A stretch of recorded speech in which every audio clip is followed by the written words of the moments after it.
Welcome back, you guys, to Let's Talk About It. We are your lovely hosts, Gile, Radile, and Kito. This podcast is basically three girls walking through life, sharing our thoughts and ideas.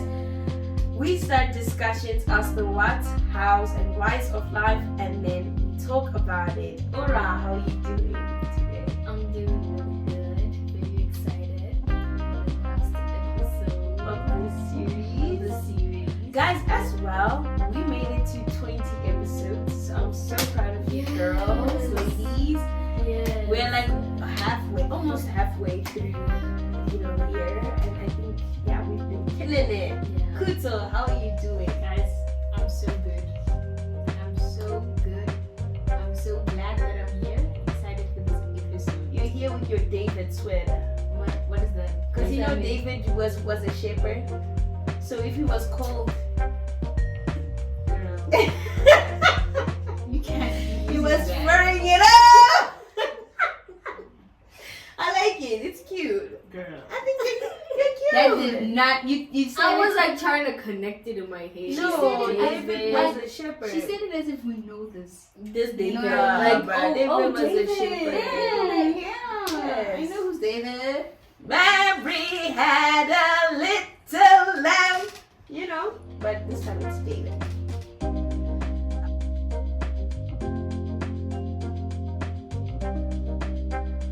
So today we're closing our series called Mental Check.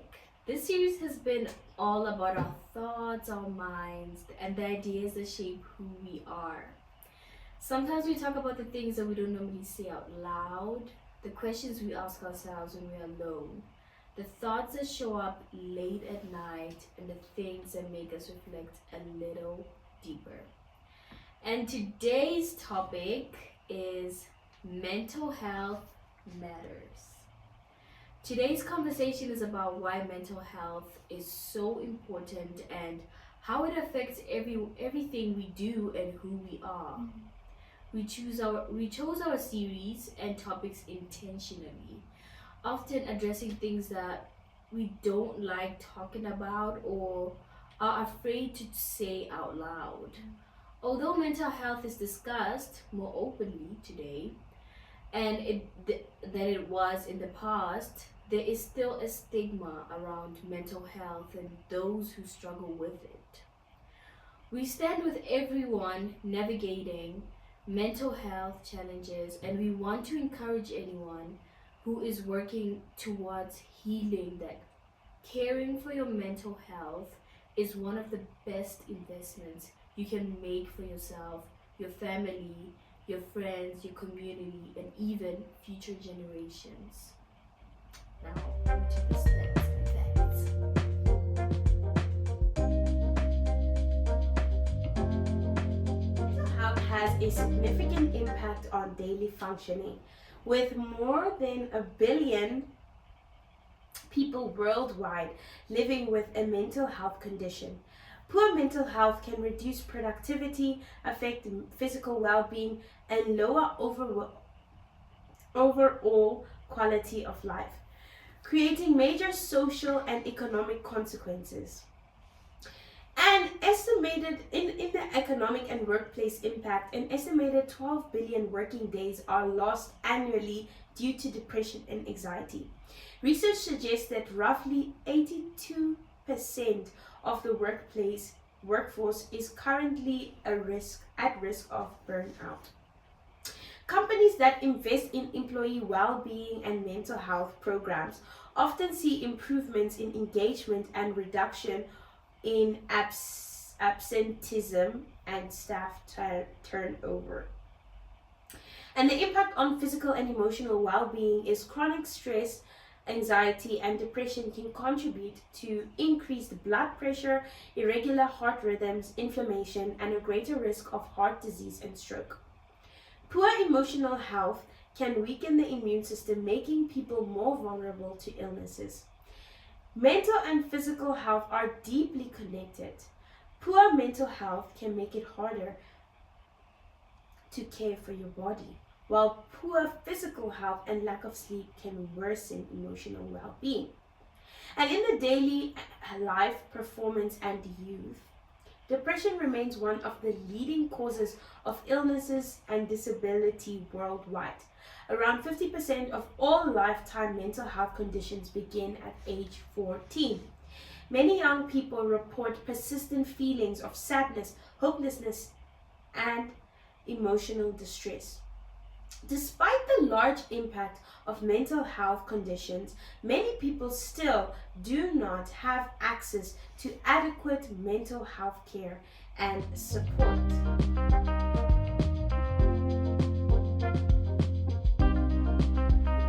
Okay, the first question. What does mental health mean to you?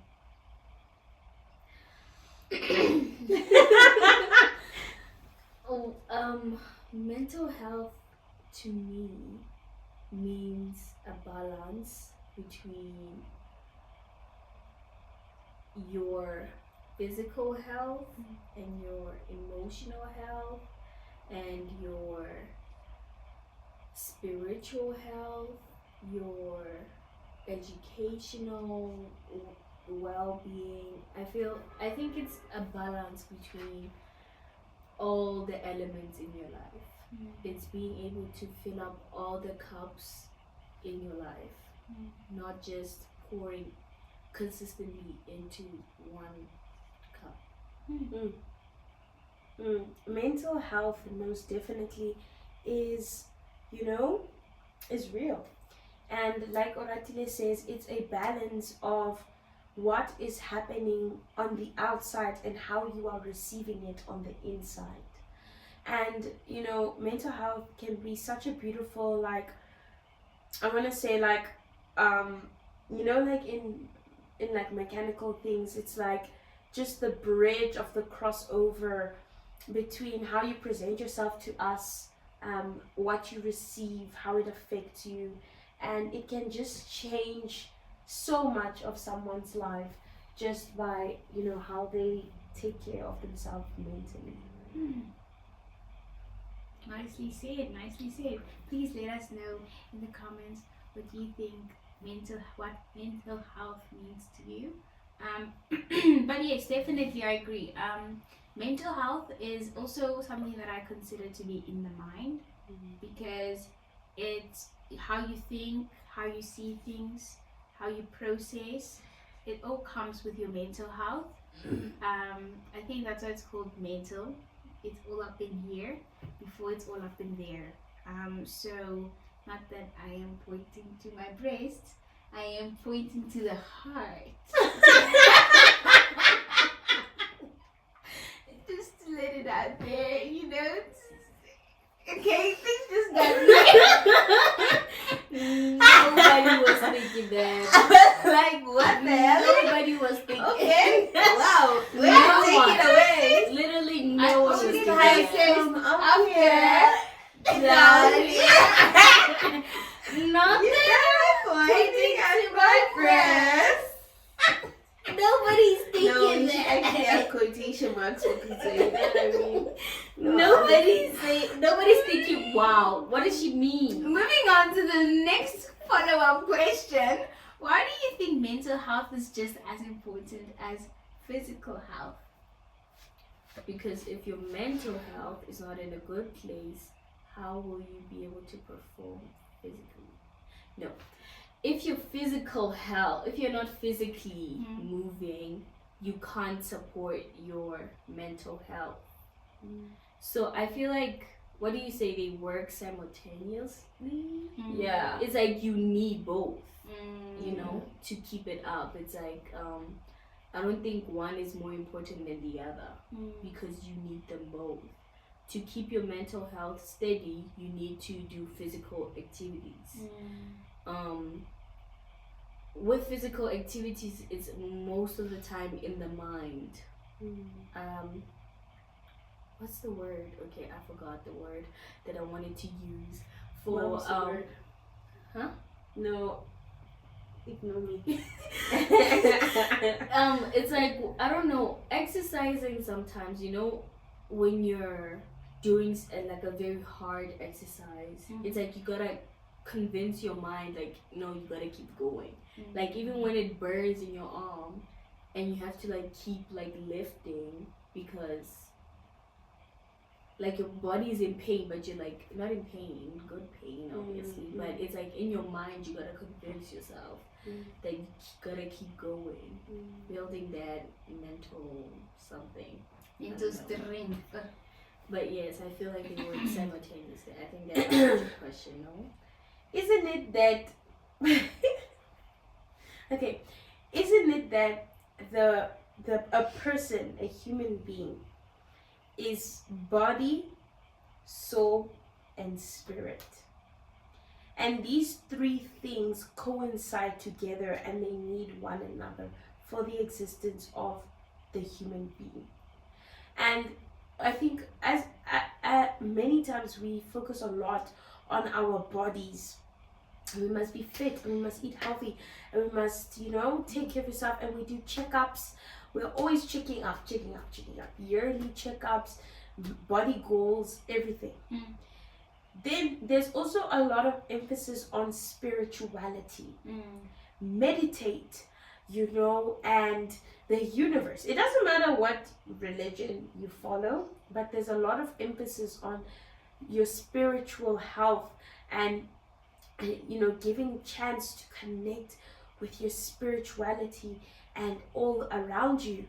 Well, your mental health is your soul, and you're not able to unlock certain things in your destiny and in your life when your body and your spirit are in line but your soul is gone. And even like I love when people call music like soul music.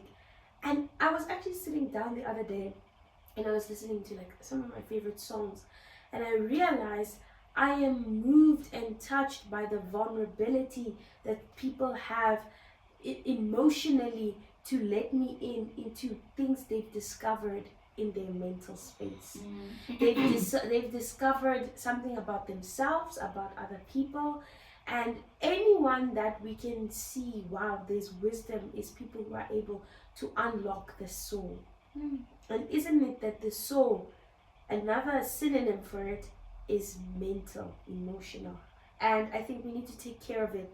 We need to check up on it. We need to understand, why am I thinking what I'm thinking?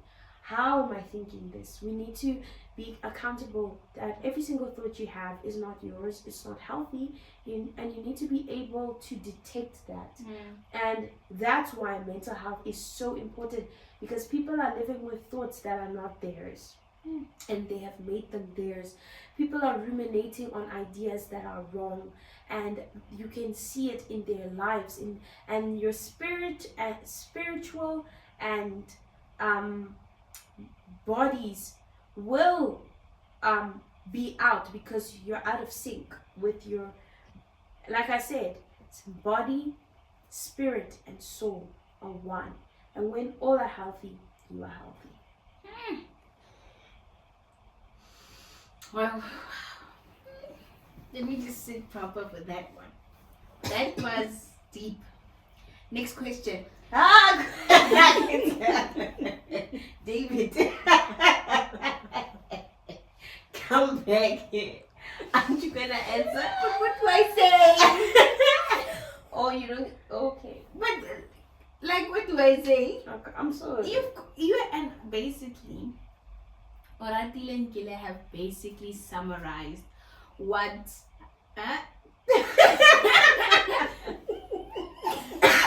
Why they think mental health and physical. I don't get what yes. They've summarized why mental health and physical health is so important, and I definitely agree with them. I have nothing else to share. Maybe all I can say is I agree. They both equally are important. None is more important than the other. In fact, it's like, some people like to use kidneys as a propaganda.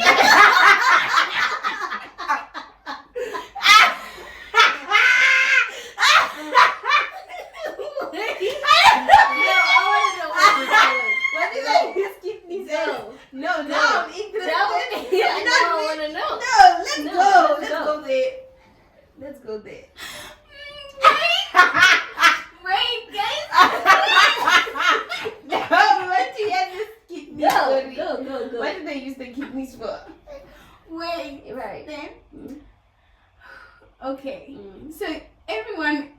and not everyone.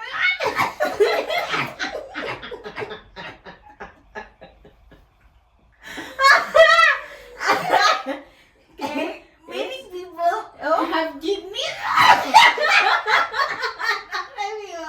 Everyone has a kidney. You need a kidney. Okay. No, like some like. What is this story about the kidney? Alright, please don't laugh. Okay, let me look at the camera. Yes, look at the camera. Many people have 2 kidneys, Mm. not one. Okay, some have one,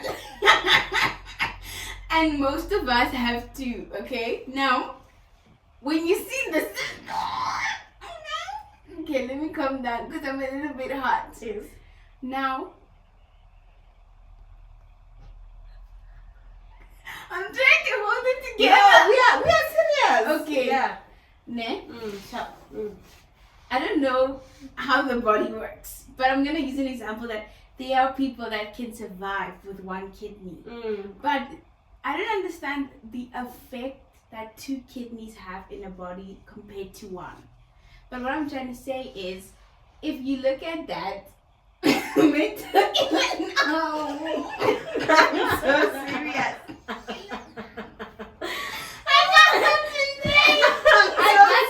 I can't concentrate, guys. I agree, yes. She's cooking. Ne? Now, I'm just trying to say is, if you take mental health as 1 kidney and physical health as 1 kidney,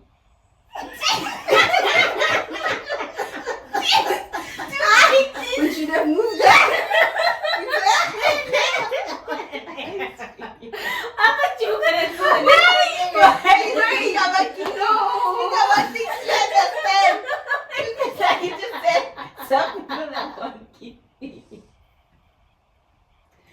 Are you kidding me?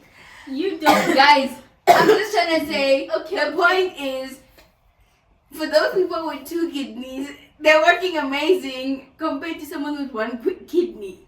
That's the point, okay? How do you know?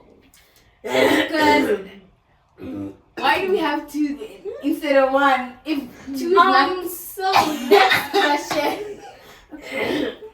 How can poor mental health affect someone's daily life? I can start. Can I start? Yeah. Okay. How can it affect?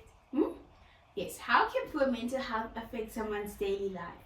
Well, they can procrastinate. They can be unproductive, distracted, tired. Yes, I think that's how it can affect it.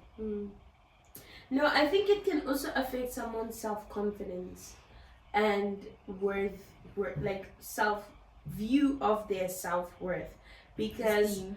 thank you, self-esteem, that was the word I was thinking of, but couldn't come out. Because I feel at times, especially if you have like these down, depressive thoughts, it can definitely pull you back.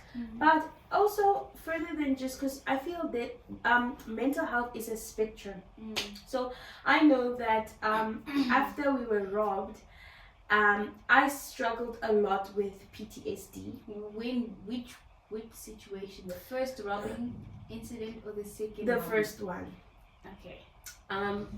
Like, wait, to cut the story two. short, There's 2.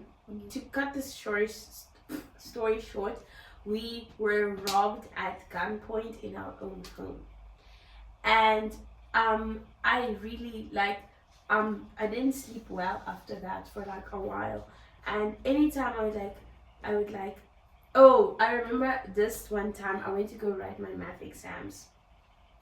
Guys, but mind you, I prepared for these exams. Okay? I studied hard. My past papers were in the 80s, 90s. Like, I was ready. And the morning of the math paper, I think I wrote a chemistry paper, and my best friend was also there. So, Kuzo Olisiba, my brother, they had a class. So my mom was like, I'm just gonna leave you with your best friend. I'll be back before the math paper, so then she's gonna bring something for me to eat, like, it's something small like that. And she left, And like I'm sitting with my best friend and time is moving and then it's like lunchtime and then exam started at like 2 and my mom said she's gonna be there at 1 and we went to Woolies to grab a few things and I kept saying I wonder where my mom is, my mom. And my friend, she and her mom were very much like, no man, like it's not that heavy, like whatever. But they don't understand. To me, I was already making up like the PTSD was drawing out pictures. Like I was so paranoid. Yeah, the word is paranoid, because my brain was drawing up stories of the worst. And I remember I texted her and her phone like did like the one stroke, right? And my mom never, like my mom always, and her phone always has 2 strokes. She's like very efficient with her phone. But it was like 1 stroke. And I remember the paranoia set in, you know, and I called her and the phone wasn't going through and my mind was drawing up the worst stuff and I was like hyperventilating. It was crazy. And I remember I kept telling myself, she's gonna come. Like I was trying to like talk myself out of it. And then it was 2 o'clock and I was sitting in the exam room and they would bring, guys, my mind could not see the math because my brain was running around in so much circles in the paranoia. I kept looking outside to check my mom's car that like I till this day I can't tell you what was in that paper because I was hyperventilating, paranoid. I was like having flashbacks because I really like pushed that memory down. I was like, I didn't want to feel anything, I didn't want to think about it. And I remember like I was smelling things that reminded me of that night. I was getting flashbacks. I was in a trance. For the exam was literally 2.5 hours. For 2.5 hours, I could not get out of there. Like I can't explain to you. I felt trapped in my own mind. And I worked so hard, guys, but long story short, when I got outside, my mom was there and her phone died.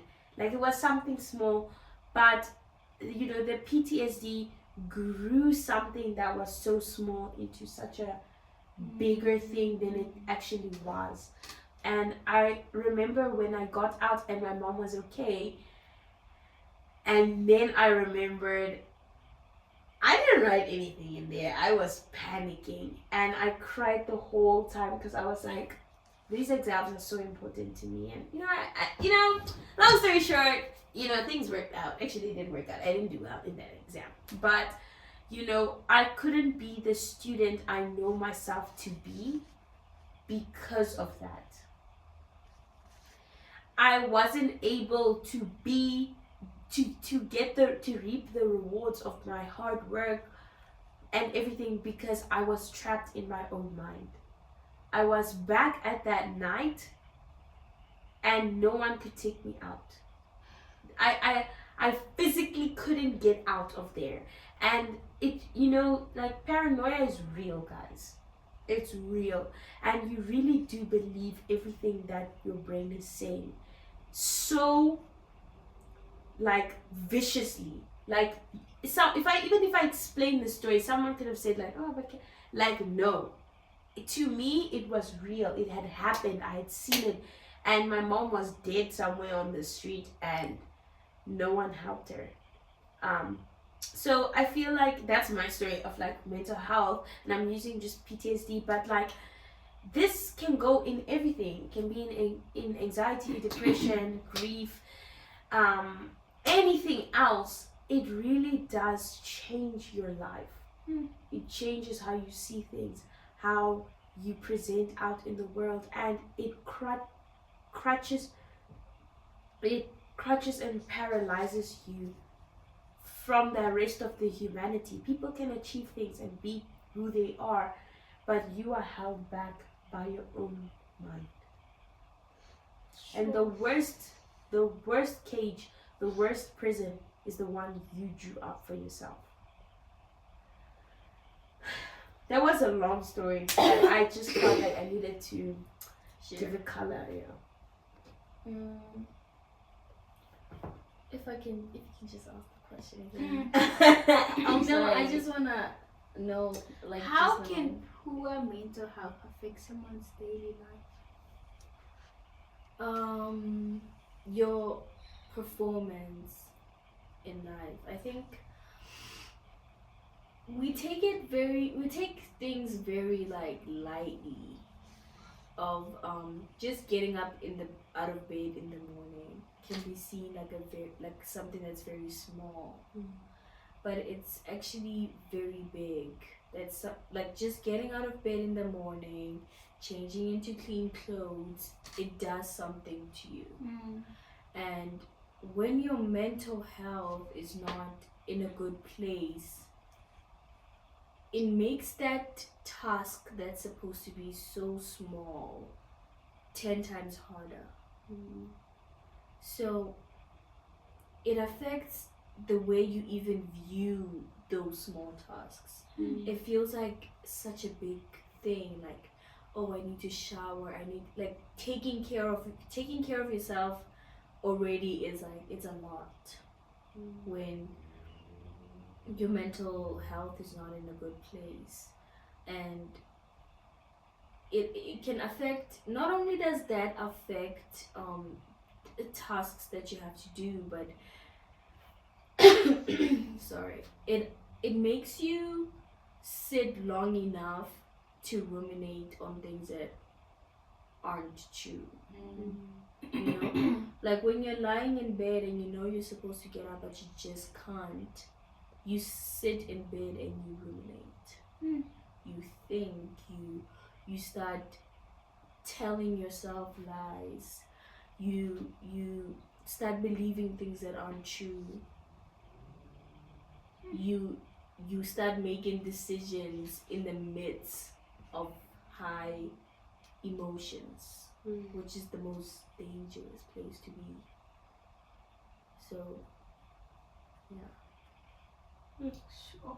big Let us know impact. what you guys think in the comments. What are some signs that someone is struggling with their mental health that maybe you've picked up in a loved one's life or a friend? Yeah, obviously there are many signs and symptoms, But also, and different we're not for different people. We're not professionals. We're not health professionals. We don't know. We are talking from what we've We seen. are not, Observation. you know, we're not clinically Certified, qualified. Yeah. None of that. So I just want that to be known. But we are here. Woo! Thank God we are here. That's all I'm gonna say. All we have to give is our opinions. It seems so small, but these days on the internet, that really is all we have, you know. It's our voice. Anyways, but we did give the disclaimer, so like we can. Anyways, I think one thing I viewed in myself, in, you know, like my family, one sign that for me is really a major sign is you stop taking care of yourself, like physically, and like it shows up in small ways, like you don't brush your teeth in the mornings, you maybe not bathing as Wait, often.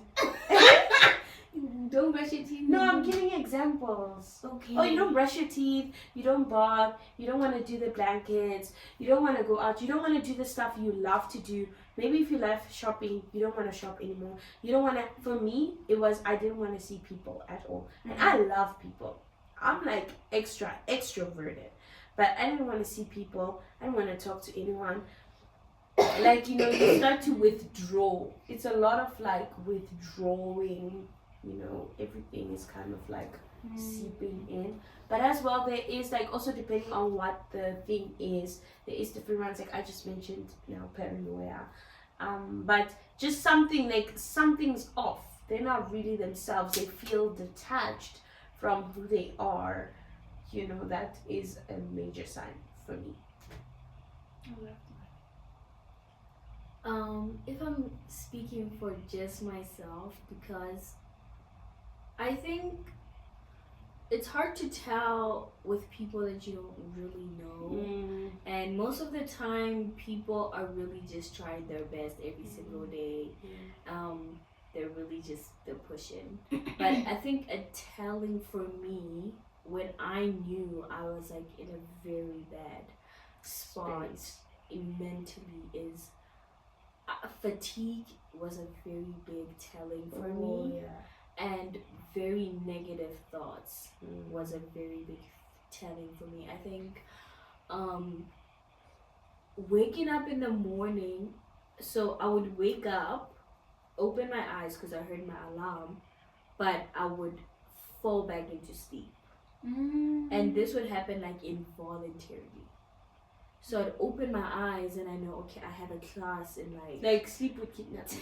Yeah, I would literally just fall back into sleep because of how tired I am, until I force myself to get out of bed. But even then, I'm sitting and my mind is just like, I can feel it. Disassociating. Yes.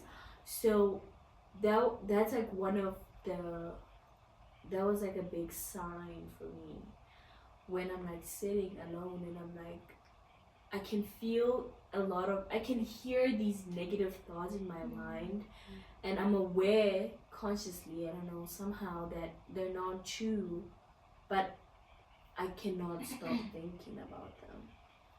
And I'm so tired all the time. I think I have this thing where at night, because I'm so tired that it's nighttime, it's time to sleep, anything that I think about at night, that is like bad or stressful, I tell myself not to believe it, because I realize that when I'm at my most like tired state, that's when my mind starts doing whatever it wants to do.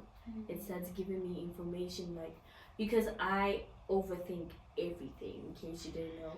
I am a big overthinker of literally everything. I'm sitting here already, I'm overthinking something. But the problem for me is when it starts to become something very negative. That's when I know it's like, okay, something is not okay.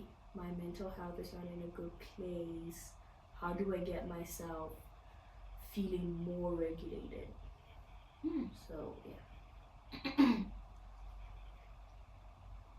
Wow, that's really nicely said. I think for me, when I pick up someone isn't doing okay, is the kind of conversations they like to discuss. Like, if whenever they speak, they come with a problem, but never a solution to their own problems, where they are constantly always speaking about their problems, or they're not seeking for advice, seeking for help. They are just like indulged in their problem, but they don't want a way out, or they're not reaching out for help. Then I know, okay, this person is more dealing with a situation that is mental than it is physical, or it's more in their mind more than something that you can put down on the table and kind of try and puzzle or fix or find a way. That's like my first indication that this has to maybe be something related to the mind, not necessarily that there are. I think people have problems, right? Everyone always has some form of problem, but it's how they release their emotions, or how they talk about it, or how they tackle it. And usually for me, it's if that person always speaks about it and they don't want help, they don't want to find a solution, then it, for me, it indicates that it's something to do with their mental health. Okay, what habits help you maintain good mental health? For me, journaling. I cannot really stress this enough. I think journaling has been so good to me. I've been journaling since I was like 16, 15. And like, it's just been so good for me to put down what I'm thinking. You'll be so surprised how many things you think about that you're like, that's bad. That's really bad. And I think some things that were really, really concerning, I was alerted when I reread my own stuff. Because I would what my rule is always like, whatever I feel in the moment, like I don't journal okay, I do. But like it's like different things. Sometimes I write poems, sometimes I read, like especially if I'm reading a book and I love something that the book said or something, then I'll write down, oh my goodness, I read this chapter and what I like, especially when things make me so excited. I will write down what I'm feeling. If I'm excited about something, if I'm angry, if I'm nervous, if I'm upset, I'm always led by my feelings to journal, and I want to write down as clearly, as accurately as how I feel them on that paper. And what I always do is I will write whatever I feel and I close and I go to sleep, or I close and I move on. And then if, let's say for example, one day I'm feeling meh, I don't have anything to journal about, that's when I go back. I'm like, I'll read it, guys. I'll be like, guys, this is scary. Why would I think this? And I feel like journaling has been so good for me to self-reflect, to like ask myself difficult questions like, do I feel unworthy? Do I feel and I was able to pick up so many things that I'm struggling with, and that was the first keys to help me, like sometimes even mentioning like, hey, I think I'm struggling with this. I think I'm struggling with blah.